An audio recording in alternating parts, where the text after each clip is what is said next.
لا الہ الا اللہ لا الہ الا اللہ لا الہ۔ السلام علیکم ورحمۃ اللہ وبرکاتہ۔ معزز سامعین، امید کرتا ہوں کہ آپ سب حضرات اللہ کے فضل و کرم سے خیر خیریت سے ہوں گے۔ تو میرے معزز بہن بھائیوں، آج میں نے آپ کو ایک ایسی دعا لائی ہے جو ہم روزانہ نماز میں پڑھتے ہیں لیکن ہمیں اچھی طرح یاد نہیں ہوتی۔ وہ دعا عشاء نماز میں صلاۃ وتر کی آخری رکعت میں پڑھی جاتی ہے، جسے دعائے قنوت کہتے ہیں۔ اسے خود بھی یاد کرو اور دوسروں کے ساتھ بھی شیئر کریں۔ تو بھائیو، اگر ابھی تک آپ نے ہمارا چینل سبسکرائب نہیں کیا تو جلدی سے سبسکرائب کریں اور بیل آئیکن کو دبائیں تاکہ ہماری آئندہ کی وظائف کی ویڈیوز آپ کو اپنی وقت پر پہنچ سکے۔ دعائیں قنوت۔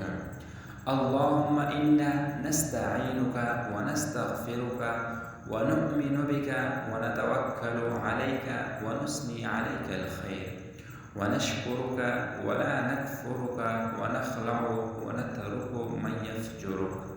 اللہم ایاک نعبد ولک نصلی ونسجد وإلیک نسعی ونحفد ونرجو رحمتک ونخشى عذابك إن عذابك بالكفار ملحق۔ جزاک اللہ خیرا کثیرا۔ اپنی دعاؤں میں یاد رکھو۔ شکریہ۔